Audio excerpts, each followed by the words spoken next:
Gentlemen, I generally don't talk to men, but more to machines. That too broken machines and bad scenarios.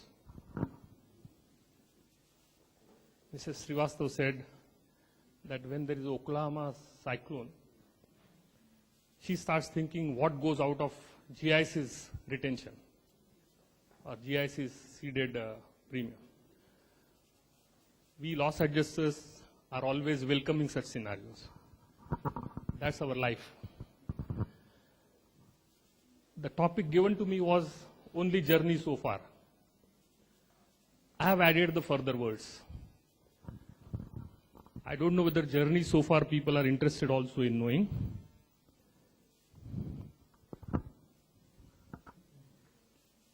In existence, I have personally worked 37 years.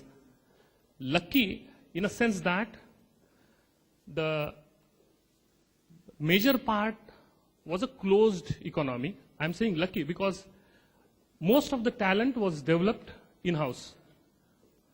I do travel across the world for the same profession, which is now less of a loss adjustment than risk inspection.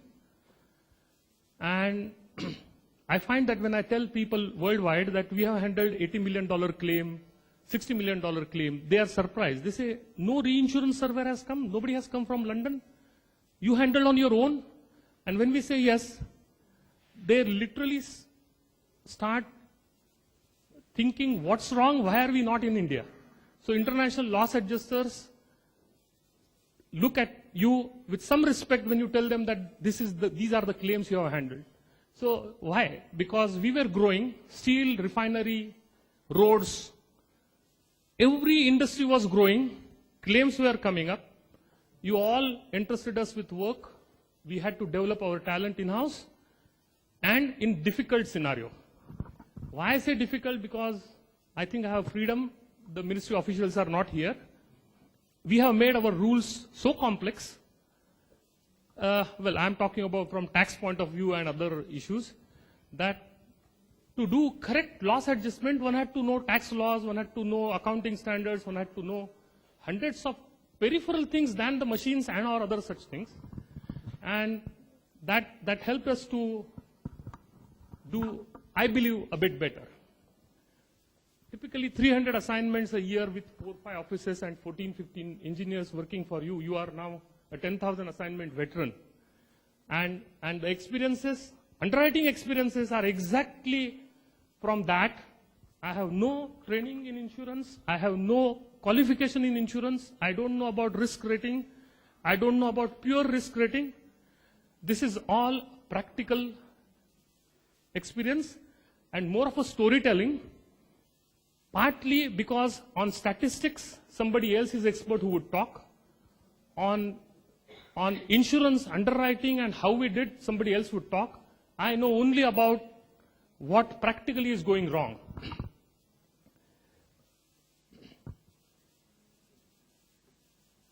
We all started with tariff, and this tariff-related issues have caused a number of problems. Unfortunately, my experiences would go from 74 onwards, probably when nationalization took place and tariff advisory committee and tariff-related way of working, tariff-led way of working was in vogue. Mr. Roy started with what I am going to talk for next maybe half an hour or 1 hour. So in very 3 lines, he completely have summed up what I wanted to say, that risk inspection related issues. And somebody now said we have become old. So these are the issues for us. We are not understanding anything about risks because our underwriters are not trained for understanding the risks. We are, sorry I am saying this, 74, 75, 76, I mean, my father was a loss adjuster, so I used to accompany as a school child also, so I had exposure to every risk and or insurance officers. And what I have seen is, you come up from rank, whether you have specialization or not, you get to sit on a department head and become so-called expert. No formal training, no formal understanding. Though earlier there were specialized officers, there were specialized officers, they were trained well. Maybe just 20 years earlier than today, all got diluted and everybody started doing anything. And part of the reason was, again, marketing became the biggest focus issue.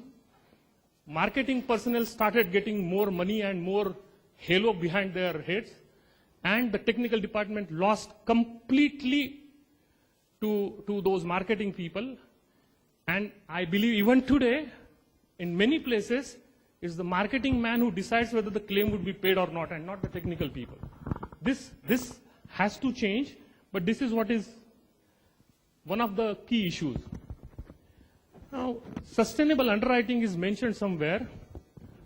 Sustainable underwriting, you will accept that premiums charged for the risk, for which risk must be understood, efficient claim handling, overcoming legal challenges, and these challenges are post-claim settlement has been offered. So overcoming these legal challenges and overcoming about service-related deficiencies, all combined together only will make the underwriting sustainable.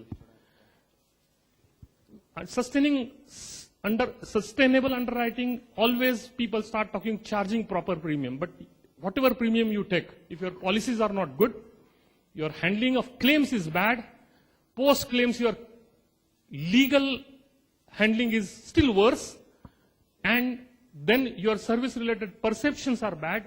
What's happening is, if you go across anywhere in India and talk to anybody who has received claim, maybe less than 1% would express satisfaction, 99% would say difficulty in getting claim, insurers are not willing to settle claims, insurers will find impediments to settle the claims. So this service deficiency related perception we must all get out, and for which our approach has to be a knowledge and understanding base, which we are not doing.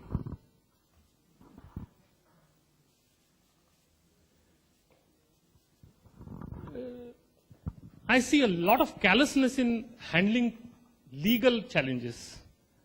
When I say callousness, I am not criticizing anybody, but typically in public sector undertaking, the selection of lawyers must definitely change, because if we are going to go to the man who quotes lowest, he is likely to make you lose in the courts when he is fighting. I have seen claims being challenged. Loss adjuster even doesn't know that the claim is challenged. And 10 years later, I am supposed to file an affidavit for which I do not have papers available with me. Nobody has informed me. Then they say, no, we have all the papers. Please come here and file the affidavit. The affidavits are so poor. In fact, yesterday while I was here, a phone came saying that we agree with your affidavit. That agreement has come 2 weeks later, before which I was told, no, the affidavit must be filed today. And I said, the affidavit you have drafted is completely wrong, devoid of all facts which are in the report. How can I sign this? So they said, okay, change it and send it across to me.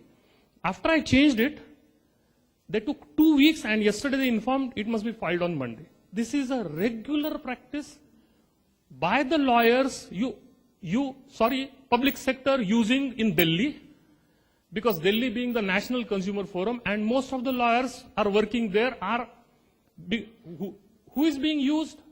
Okay, one public sector uses, so second uses, so third uses, and fourth uses.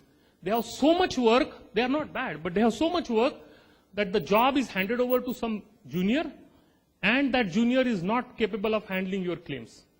The affidavits are wrong in facts, where I have refused to issue reports citing inability to issue report because insured has not cooperated. The affidavit comes saying that, and we have issued final report mentioning like this. There are atrocious sort of affidavits are filed.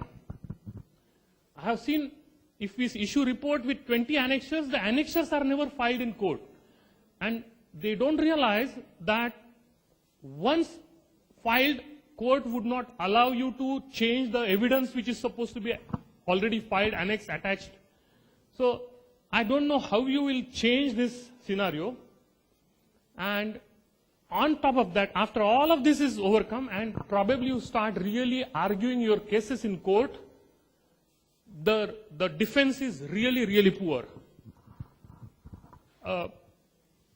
Please understand that this is not a criticism of legal fraternity, but many claims, experiences are going wrong because of these things. And this is one case which I will cite. This is a case law which is affecting all of you, public, private, under a fire policy, where Supreme Court, Justice Karju, the famous Justice Karju of Sanjay Dutt fame, who says Sanjay Dutt has reformed.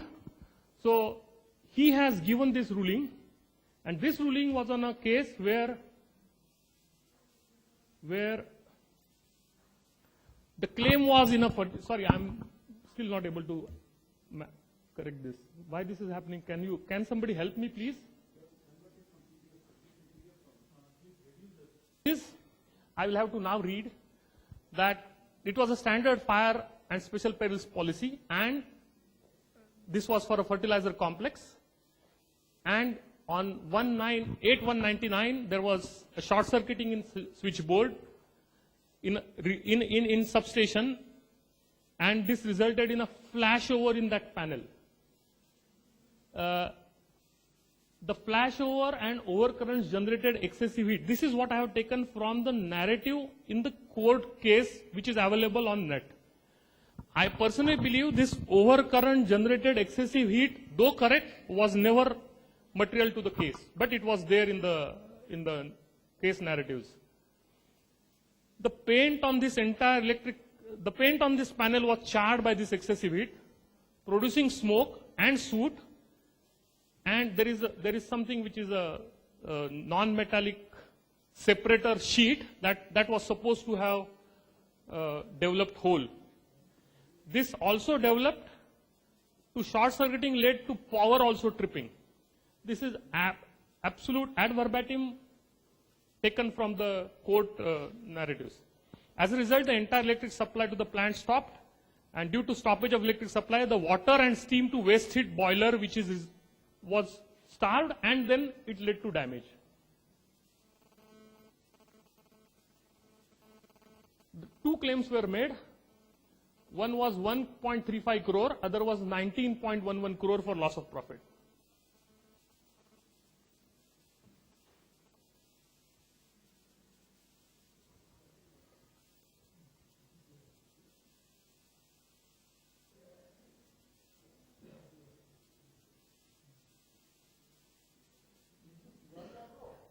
Sorry? Yes. The insurers rejected the claim, I believe rightly so, for large part of damage, saying that it was not caused by fire but by stoppage of electric supply and short circuit. And it was also mentioned that cause of loss to the boiler and equipment was thermal shock by starvation of steam and water. And it also mentioned that proximate cause has to be seen for settling an insurance claim, which is the present case was thermal shock caused due to stoppage of electricity. This was the defense taken. I don't know whether rejection later was really in these grounds, but that is what is available in the court proceedings. National Commission was approached, and National Commission allowed the claim of Zuarez. Now I can actually take the name because you already mentioned that. National Commission allowed the claim of the respondent, and hence insurers appealed for rejection of the claim. The insurers argued, the lawyer said that loss of the boiler and equipment did not occur due to fire. The claim of damages did not fall under the cover of insurance policy, and claim relating fire insurance policy to succeed, it is necessary that there must be fire in first place.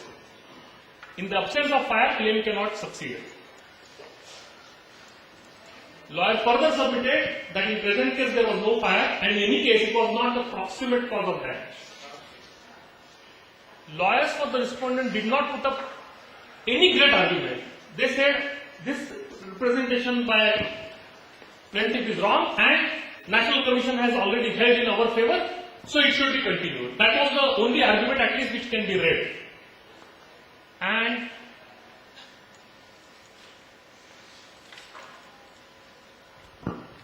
court has gone by survey.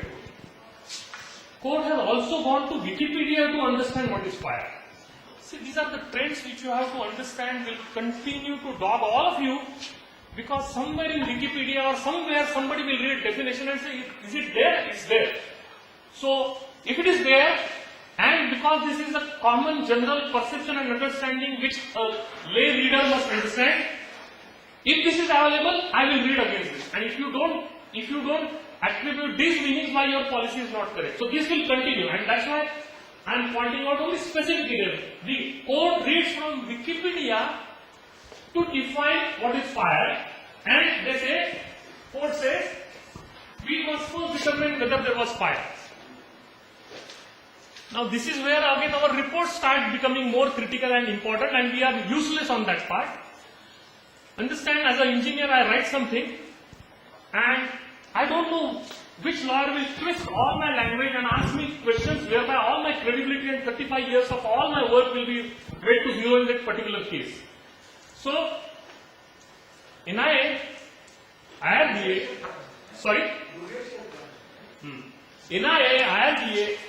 I say that when you think of seminars, please think of seminar for laws and justice to write good legal reports apart from good technical reports. I don't know when my report will be challenged. I don't know how do I start defending it. And writing reports and then writing rejection letters, we write really bad rejection letters. So court said, immediately there was a short circuit, which caused flashover. Now the Wikipedia writes, a flashover is the near simultaneous ignition of all combustible material in enclosed area. When certain materials are heated, they undergo thermal decomposition and release flammable gases. Flashover occurs when majority of surface space is heated to auto-ignition temperature of the flammable gases.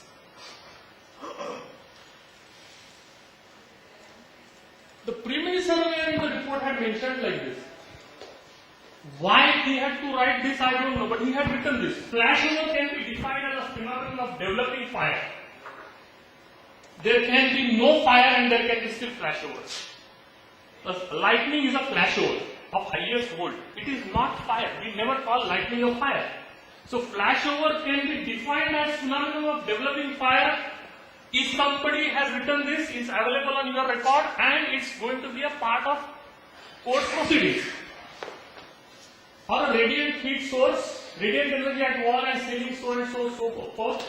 And then he says the said flashover such high energy levels should undoubtedly have resulted in a fire causing melting of panel board. That should not be paint but panel board. Sorry, this is wrong. The panel board did not melt by fire. You cannot melt steel in open fire because you cannot create that temperature. This melted because high current flew through it or short-circuited through it. That current could actually cause the melting of the steel and not open flame or fire. Not realizing that it would be, this is a local surveyor who may not have ever come across a large technical claim, may not have ever come across a challenge by a large corporate. So he wrote what he thinks is right. But this is an issue. And now, because IRDA regulation, sir, you have made it compulsory that the reports must be shared with insured. I believe there is something wrong there. Not every report should be available with insured. When it comes, it can be submitted, but you have made it almost compulsory that I must share my report with insured. It causes trouble. It causes trouble because the scenario, you are almost throttled, IRDA has almost throttled insurers of freedom of appointing two surveyors. You have said, unless you record in writing why you want a second surveyor, I will not allow you. If impossible that insurers can go on recording reasons before appointing a second surveyor. Such freedom or such throttling can be avoided. Freedom has to be there. Sir, when you are ill, you don't ask the first doctor whether I should go, or IMA, Indian Medical Association, that I have taken opinion from one doctor, can I go to second doctor? It's not done. It's not required. But these are the issues which will continue to dog us unless we really address it. It's not my job, but I am also saying, I am also asking a query, is business to business transaction, which is corporate business, corporate selling, even a consumer forum related issue at all? Nowhere in the world a corporate can go to Ralph Nader and say, I am being cheated on a claim or on my services. He has to go to court and get his claim. Imagine, forget this case, I am going to talk about some other cases. Okay, I can touch it right now before I go here further. There is a claim which I have rejected after doing a lot of work and finding out that insured suppressed very, very critical information. Understand international practice. Understand mecca of insurance is Lloyd's. Lloyd's also puts onus, or London market puts onus of duty to disclosure in an absolute manner. It is so absolute that duty to disclosure is not met correctly, properly and fully. Insurers not only reject the claim, but the policy ab initio is not valid, but the premium also is not returnable. So he gives premium, he doesn't get claim, and he doesn't get any of the claims. So the duty to disclosure is so absolute. Next issue comes, courts in hundreds of cases are said, did this duty to disclosure or non-disclosure by the insured, did it matter about the claim? It may not have mattered about that specific claim, but insured in right mind would have probably not walked into that risk if the duty to disclosure was fully met. These are the cases. Now, when I reject a claim on such a technical ground, some consumer forum is going to decide that I did something wrong, or I actually lacked in giving service. I mean, as a loss adjuster or as an insurer. Insurer cannot take a decision till I issue reports. I cannot issue report unless I have gone through hundreds of pages of data and actually have understood whether it is right and wrong. I am saying, as an industry, as a group of bosses holding maybe 100,000 crore or whatever you are holding at risk, to go as an industry and say business to business cannot be challenged in consumer forum. Personal policies to a common man, a motor policy and or a health policy, maybe lack of service or service related can be challenged in consumer forum. Not a corporate to corporate sold policy. That's my belief. It may be wrong, but I'm voicing that because I may not get such forum henceforward. Well, come back to this. So the loss adjuster says this happened. But I have one issue. Are you suggesting that there is not a transparency between the insurer and the Hold on. That will come later. When I say that this should not happen, I actually transgress from what I was about to talk. I also say we handle claims badly. I also say we surveyors continue to pull a fast one. And I also say insurers are not transparent and open about what they are doing or what they want to do. This is all a combination of factors which leads to bad claims experience and hence unsustainable underwriting. Again, as I say, premium is only the first 20% of the part. 80% is post premium, and maybe if 20% is premium, charging right premium, if you give 20%, first 18% of that is knowing about the risk, which also we are doing improperly.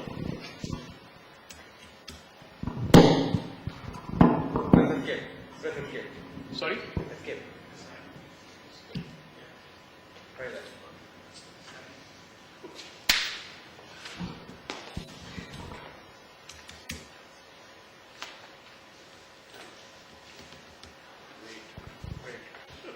waiting for the last few minutes. Okay. After this, the second law said this was appointed. Well-known name, respected person, but in his report he says, he also rejected the claim. He said in his thing that the flashover was not a sustained fire. Correct. So, because it was not sustained fire, the damage is not because of that, and hence claim is not admissible. The best part is, my presentation is not responding. Market is not responding, so presentation is also not responding. And you can think of having second source of doing things, but still it will go wrong. No, I think it is very.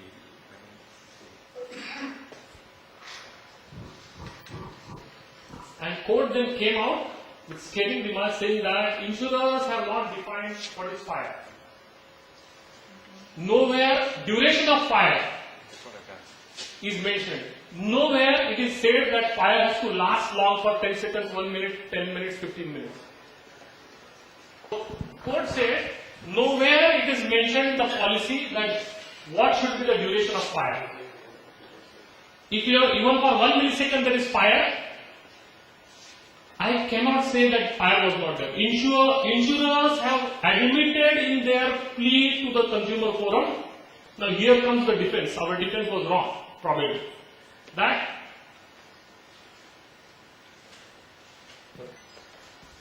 and then they went on to say, Supreme Court said that the respondent plaintiff had agreed that there was a fire. The duration of fire has not been defined, and hence fire is there. Then they said that this is a complete chain of events, and hence we consider a fire as a proximate cause or more prominent cause, and hence we hold against the insurers. Now this has been there, this case law has been there with the industry for last 10 years, 8 years, and we have done nothing about it. Every time I have a claim, which I had series of claims like this, where I reject the claim for, in my opinion and interpretation, not correct. The insurer and the consultants come back and say, are you better than Supreme Court? Do you think you know better? You know legally better? So I have to every time tell, please go to Supreme Court and take your claim. I am not going to recommend, because in my opinion that interpretation is wrong, that decision is wrong, and it was probably presented wrongly, it was defended wrongly. But I believe someday or the other it will all hit us a very, very bad way, and either we must define in policy things correctly, or we must change policy wordings, or do something about it, which we are not doing. Sustainable underwriting would mean we need to approach our legal defenses correctly and start changing. This is much earlier, much later. We have to go on. Good day. While on the legal issues, we are all facing presently a problem of rat strike malicious damage. Terrorism is also now added word in the same endorsement. And I have again faced a court case where I rejected a claim on a damaged furnace which collapsed. It collapsed because lots of corners were cut while designing the furnace. The man was a designer for others, but when he designed for himself, he cut corners thinking that he knows everything about it. So he cut the corners. Within 2 years, the furnace collapsed, and he came to insurers saying that somebody with knowledge introduced what we call as heavy metal, cobalt, nickel something, which led to the collapse of the furnace. I was the loss adjuster. This is 25 years back. I was the loss adjuster, and we rejected the claim, and that time there was no consumer forum.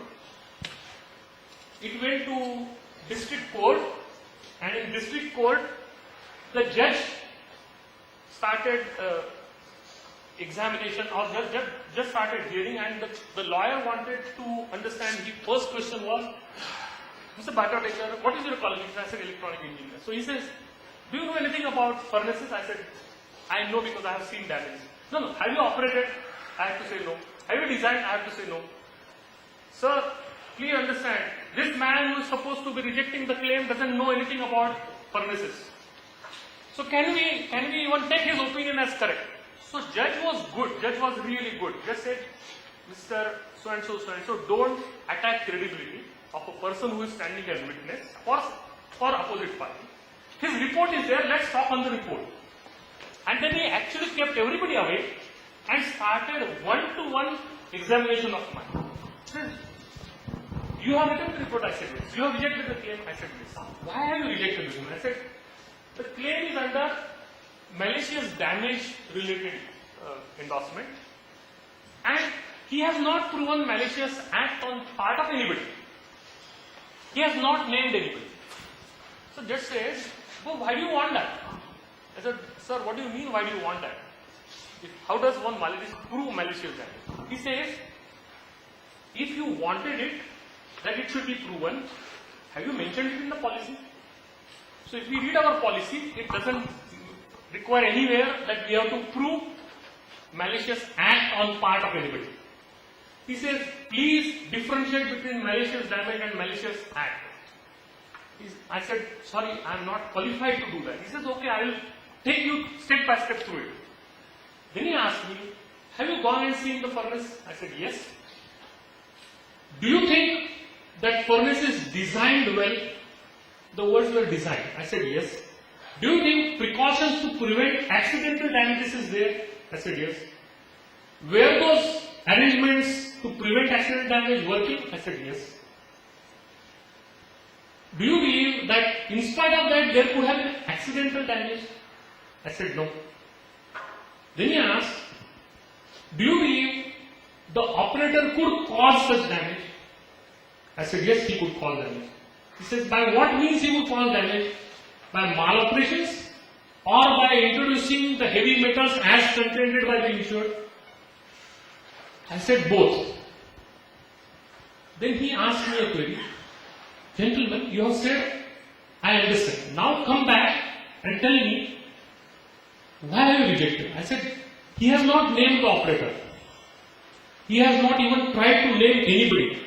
He says, why you want anybody to be named? Now you have to put yourself in a position where you will have to prove that it is not a malicious act on the part of operator. You have to prove that it is accidental damage. I said, it is almost impossible for me to do it. It's impossible. So he says, I understand the impossibility, but you have given the policy, wordings are like this. Malicious act has not to be proven, and if the insured says it is a malicious damage, do you know, then judge asked me, do you know if this man goes against his own labor, against his own employees to police will harass him? The judge is asking me. I said, yes, I know, I understand. So then why do you want him to do it? You are the insurer, you go and prove that there is no malicious act on anybody's part and this is accidental damage. So what I am saying is, we have worded the policy in a manner which is not correct and or which needs reviewing, rethinking.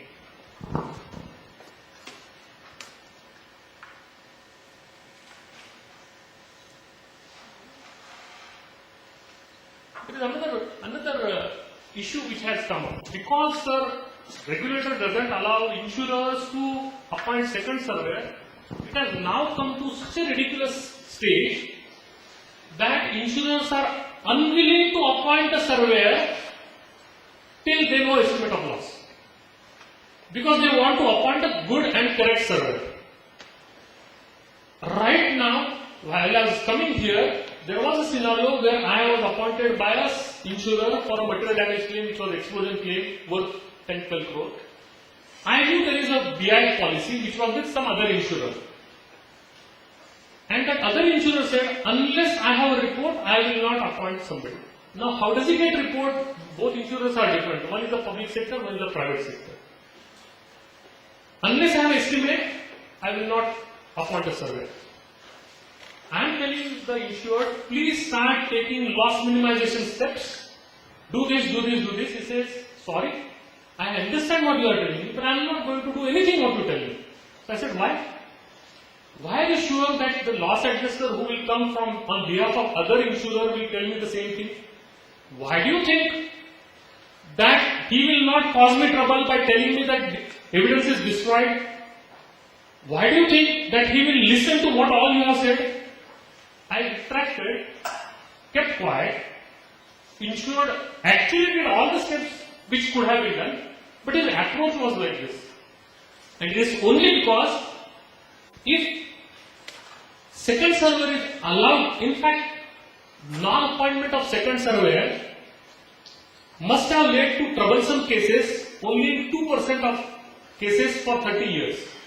Till IRDA came out and said second surveyor cannot be appointed. As if appointment of second surveyor has caused major trouble. It has never happened. 2% of cases even today must be in trouble in spite of all the regulations. So, I personally believe freedom must be allowed to insurers to appoint whoever they want to ensure better service. So this is one of the things that 3 weeks insurers did not appoint a surveyor because they did not know correct estimate, and that categorization of A, B, C, whatever has been done, in my opinion, completely wrongly. I was one of the members of the committee which was formed for self-regulated loss adjusters institute. I had vehemently objected to it. Every surveyor had objected to it, but it was not listened to. And I personally believe insurers and the industry is also facing problem because just by number of years in industry, I have been categorized as A, or somebody who is better qualified, better experienced, and only 2 years in insurance industry or loss adjuster is categorized as C. He is losing, and insurers are also losing his expertise. So, in fact, if I am not mistaken, London doesn't require a loss adjuster to be qualified at all. Insurers can appoint anybody they want. Only the loss adjustment may be done by a chartered loss adjuster. Inspection, freezing the damages, discussions on technical grounds, all can be done on behalf of insurers by a non-loss adjuster, non-chartered loss adjuster, and insurers, if on a gas turbine claim, if insurers has to appoint a loss adjuster who has never operated a gas turbine in his life, he anyway requires an expert on gas turbines to deal with insured. So, that the first visit and the second visit and every visit must be made by a licensed loss assessor. I am speaking against my own profession and my own institute. But I am saying this clearly that if they have a large claim on a petrochemical plant, they better appoint a petrochemical expert earliest than any loss assessor, because the adjustment for loss assessment as per the policy comes much later. It is the arresting the damages, understanding the reinstatement periods and difficulties is the. This is what I already said earlier, that we have consumer forums or regional consumer forums sitting and deciding on highly technical issues. I believe this should be addressed immediately, and business to business. Again, I understand a small man, a consumer, being really affected and being challenging the decisions in consumer forum, understandable. But a corporate going and taking advantage of this, I believe it should change. I discussed about this material non-disclosure related issue. It's difficult to decide something in. You have put a condition that every report must be completed within 1 month. I have not a single claim I complete in 1 month. So if technically you have to de-license me, you have to do nothing, sir. What you have to do is ask every surveyor his record of how many reports he had issued within 1 month. And because he has not issued in 1 month, he is in breach of the regulation which you have put on me, and I can be delicensed. Very simply and easily. This can be only true and correct for small consumer claims and or small motor claims. Other than these claims, if you expect anybody to handle and close the claim in 1 month, impossible to do it. I believe that regulation should go away. This is causing trouble. And what happens is this creates unnecessary pressure on everybody to start chasing. And again, the regulation that why I did not close, there is a leeway allowed, but the leeway says every time I want to take more than 1 month, I have to file my reasons for that and take your permission. Impossible. Either I start doing that or I don't work at all. That's the only possibility.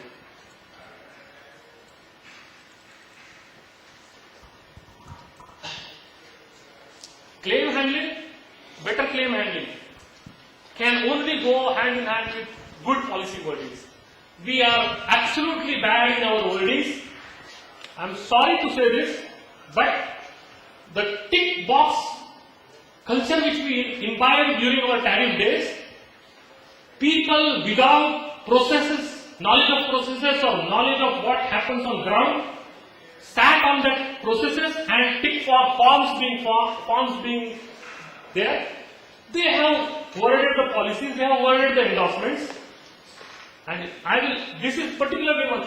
I have seen everybody say CR makes losses, CR makes losses, CR is contract to solve this.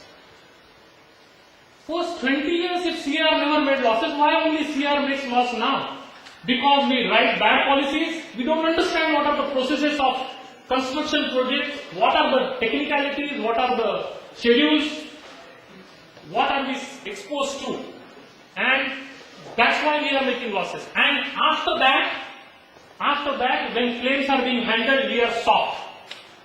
India as a society, we all, sorry I am saying this, but we all understand criticism that we are a soft state. And we are a soft insurance state. Because when we are required to take hard decisions, we don't take them. CAR is going to grow tremendously in this country. Your premiums will come in next few years from CAR. Large premiums, large investments will come in road building and such other projects. And if you continue to, if part of you or maybe 50% of you continue to say that CR makes losses, that's why I will not write CR policies, I believe there is something wrong. You can make money in CR also. Now, most of our CR policies on roads say return period 10 years, which means what also nobody knows, because only such endorsement is mentioned.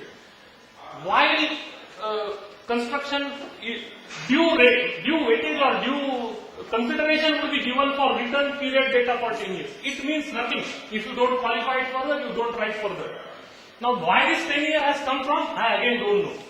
Indian Road Congress, road design criteria mention that the roads must be designed with 50 years data.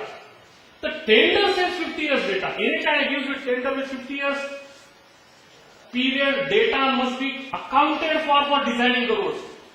So the man is supposed to construct the road for 50-year data, while we are only asking last 10 years data. Not needed. You say go by the industry code. If industry codes makes it compulsory to go by 75-year code, 75-year data, you must do it for 75-year data. How we got it, I don't know. It should be immediately dispensed with. Other issue. On CAR, on roads, monsoon is supposed to be giving rise claims and you all pay those claims. When monsoon is expected to arrive, its only unpredictability about it is whether it will come on 7 June or 17 June or 1st July. How can that be monsoon coming and causing losses? Is a claim giving event, I have not understood. CR policy wordings are also an issue there, but CR policy wordings, if read correctly with contracts, may not be a problem. In Mumbai, where I stay, in Mumbai, municipal corporation contracts start with the thinking that any contract must close on 30th May. It closes half manner, even if you have completed, it is going to cost you more. It must be, the contract mentions that. So whatever you have done, monsoon is expected in first week of June. So the contract in half stage, whatever stage must be completed. Things must be buried in half manner and you start life as normal on 1st June, expecting the monsoon. Similarly, in other areas, if July, August, September is monsoon months, if you don't close them, you are bound to get claims. And that's why you must start looking at The touchpad. Sorry? I was just taking it out, it's okay. So these are the issues. Actually, I wanted to read those, how we watch up our endorsements. The sectional warranty endorsement of Indian tariff is absolutely bad. If you look at you have to only look at the international warranty wordings and you will realize how bad we are. How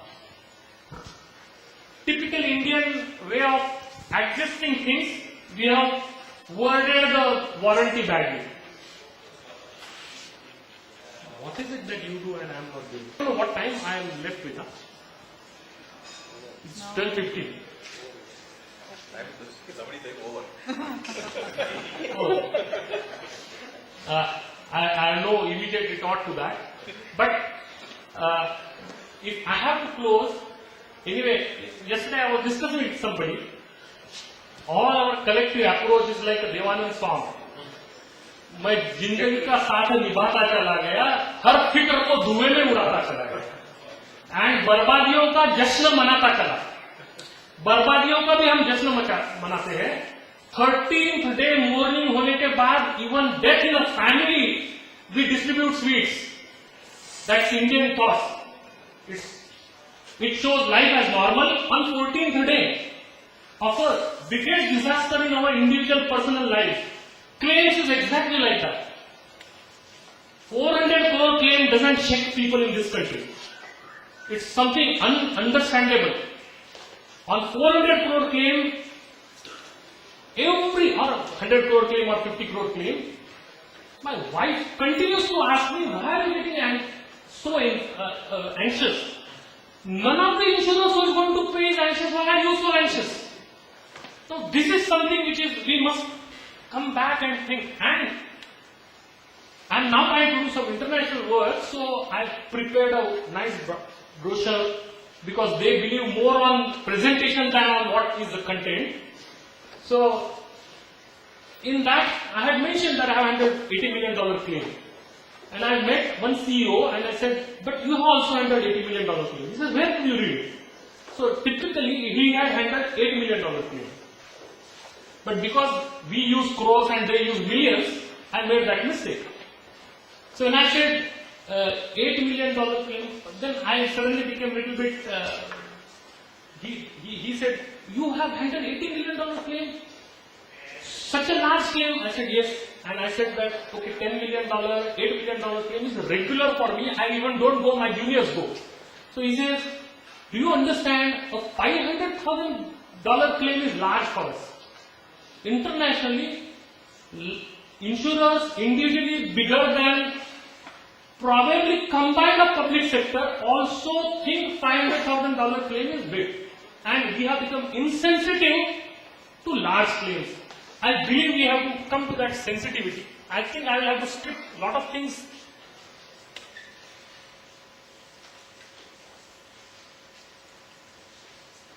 We need differential treatment. We are treating, I don't know whether it is known idiom, but Sab Ghoda 12% is one of the things. We treat everybody at par. Now, understand, I'll just show you two photographs and tell me whether these require. This is supposed to be a fire hydrant in Bombay, in industrial estate, and the hole is supposed to be getting connected here to use water from here for firefighting.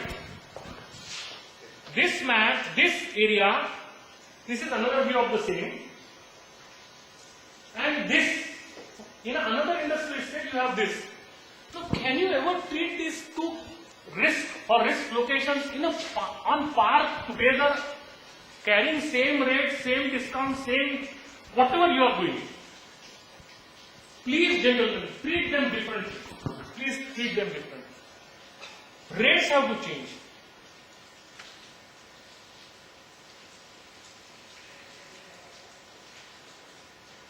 "15 years ago, 2001 we opened, is it? On 1998, 3 years prior to the opening, I think the winds of opening were already there. And one of the American company who wanted to come here gave me an assignment. What was the assignment? What Google is doing now, I did that time, 13, 14, 15 years ago, of walking across 8 metropolis cities and understanding preparedness of their public fire brigade and police authorities. How much time they will come after they are called? What are the difficulties? I should go through the areas, understand what is the issue. And there, this was done in 8 metros, 4 major metros and 4 mini metros.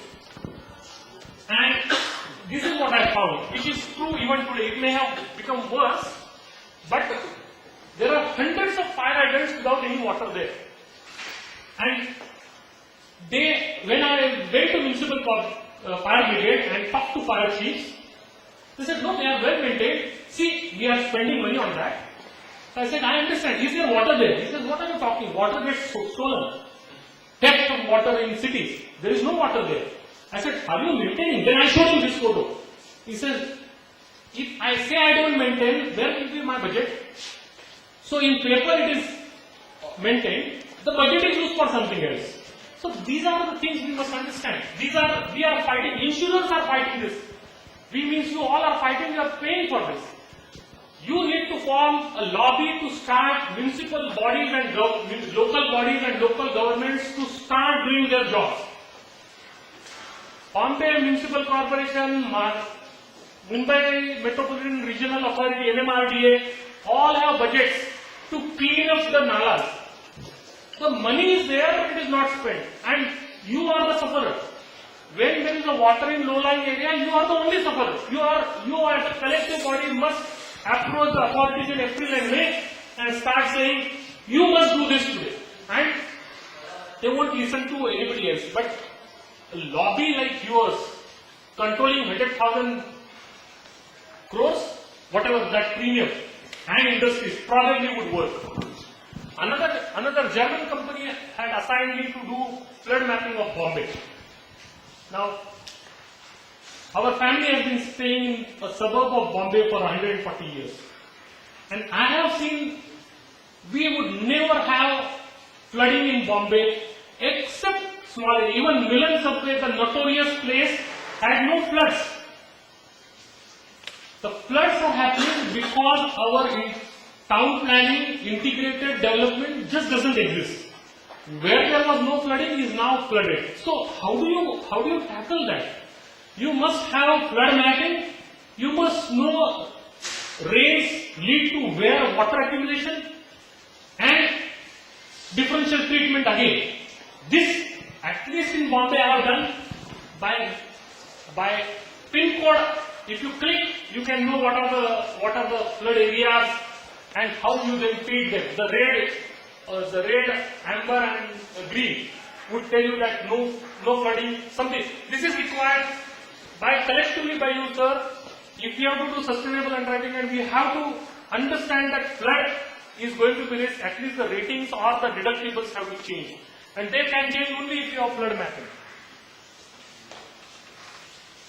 Another issue which is close to my heart, because last 3 years power plant claims have kept me going all around the world. We have great power plant claims. No, it's not there. I'm just discussing, we will have to wind up fast. So I'm saying, I don't know how many of you write power plant risk, but what we started with 30, maybe 7 days, 14 days, now 30-day deductible for a power plant, we believe we have done something great. Worldwide, when they listen to us, a 30-day deductible for a large power plant, they laugh. They say, what sort of insurance you are doing? This is suicidal.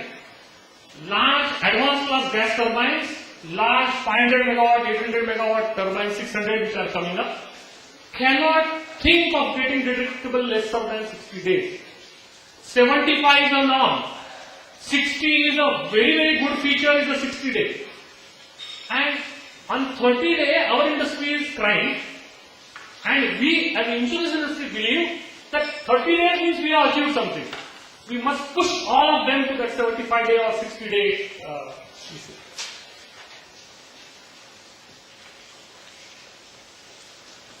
Anyway, it stopped, so I am anyway going on. Gentlemen, underwriting is asking information. We have stopped asking information. Every policy says insurers having accepted the premium and having filed a proposal form is on risk for doing this, or liable to do this. But I probably say 90% of the policies issued or renewed do not have a proposal form. Our next door neighbor Sri Lanka makes it sure that every renewal has a proposal form, signed, stamped and sealed, company seal is attached, and signed by no less than legal officer or CEO or managing director. So they cannot say, I have not signed it, I don't know who signed it. Because in our country, every time insured is asked, insured says, no, agent ne banaya, maine signed kiya. A legal officer cannot say that agent ne banaya, maine signed kiya. These sort of things, I think, not too much of things. Just start disciplining ourselves, start getting, and I understand this is not possible with the manpower we have. Let's assume. Sir, brokers were supposed to do this. Risk inspection, risk report, proposal form. Brokers have not been doing this. The broker and agent is treated at par. Agent works for one company, broker works for 5, 8, 10, 20, 30 companies. Why is broker not doing this? Broker is supposed to have underwriting experts, supposed to take care of this. He is not doing it. I am sorry, licenses being given to brokers must be also while renewal, sir. If you can look what sort of infrastructure men they have for underwriting and doing things, you will start probably thinking that there is something required to be changed. I personally believe brokers are nothing but agents with capital. Agents don't require capital. You have capital, you become broker, and you then probably get better commissions. I don't know what are those. But if insurers do not have technical manpower, they are not supposed to have, because we have now opened the market. We have made khichdi out of it. Please ensure that the required infrastructure is available with brokers. So insurers can work with very selected good underwriters and say yes or no. This is required. Not done. Maybe, and if we don't become serious about this, I think maybe after I retire, my second generation, if it joins this profession, we will discuss same thing 10 years, 20 years down. Thank you, gentlemen. Thank you, sir.